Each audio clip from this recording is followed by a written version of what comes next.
Microsoft Excel. Create formulas.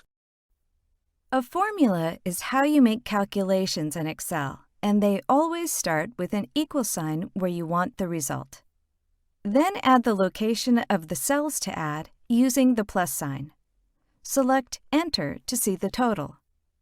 That's a very manual way to do it.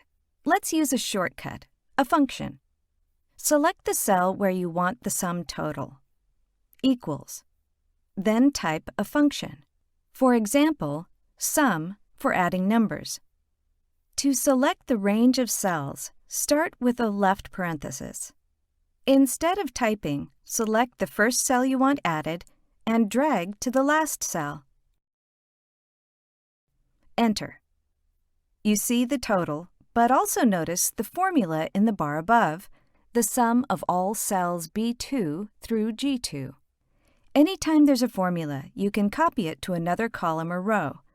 Rest your cursor on the lower right corner of the cell until it becomes a cross.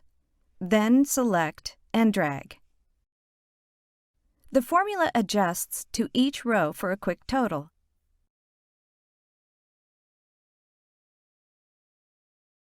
This is just the first step in formulas. You can find a lot more help, including our tutorial, in the File menu.